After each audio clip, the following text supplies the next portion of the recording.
मंडळी, शेतकरी असाल तर व्हिडिओ शेवटपर्यंत नक्की बघा। आजकाल आपली मुलं आपल्या आईवडिलांना देवाघरी गेल्यानंतरनं त्यांच्या विधी करण्यासाठी त्यांच्याकडे टाईम नाही, परंतु शेतकरी काय असतो हे व्हिडिओच्या माध्यमातून तुम्हाला मी आज सांगणार आहे। ज्या बैलानं बैलगाडी क्षेत्रात अखंड महाराष्ट्र गाजवला, शंकर चेअरमन रामोसवाडीकरांचा महाद्या, या बैलाची मित्रांनो पहिली नाही दुसरी नाही 11वी पुण्यतिथी एवढ्या तोलामोलात आणि एवढ्या लोकांच्या सानिध्यात आज या ठिकाणी पार पडत आहे। केवढं हे मोठं कार्य, आणि सर्वात महत्त्वाचं सांगायचं म्हटलं तर त्यांच्याच बैलाचं नाही, परंतु बैलगाडी क्षेत्रातील अनेक अशी बैल ज्या बैलांना त्यांना गुरु मानलं आणि त्याही बैलांचं या ठिकाणी पुण्यस्मरण केलं जातं। त्यांच्यासाठी भजन कीर्तन आणि फार मोठा कार्यक्रम आयोजित करण्यात येत असतो। असं रामोसवाडी गाव, आणि या गावामध्ये मित्रांनो हाही कार्यक्रम पार पडला। व्हिडिओच्या माध्यमातून एवढंच सांगायचं की बैलांवरती जनावरांवरती शेतकऱ्यांचं असलेलं प्रेम आणि त्यांचाच बैल सोन्या माणसांनी माझ्या माद्याचा गुरु मानलेला होता, असा आम्ही पवित्र रिश्ता खेळात जपलेला होता। तसेच या विसापूरचा खोऱ्यातच आपल्या बैल तयार झाला वाघऱ्या माणसाने। मालकाचं नाव वाघऱ्या होतं, त्याचं नाव होतं राजा, परंतु मालकाचं नाव वाघऱ्या म्हणून पडलं असं ते त्यांच्याकडे हा बैल गेला रामभाऊ पाटलांच्याकडे राजा म्हणून। हा 500च्या वर बैल गेली फायनलला घेतलेली। येळगावकरांचा बाजा असेल, आपल्या पुष्यगावचा सुंदर सुद्धा 3 पायावर पळून सुद्धा महाराष्ट्र त्याने गाजवला। वडीचा बावऱ्या, दुधनवाडीचा बावऱ्या, अशी बरेच महान हिंद केसरी बैल होऊन गेली।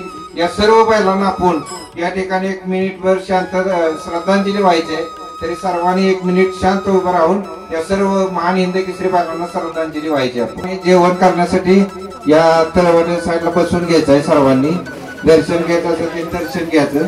आणि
Hey,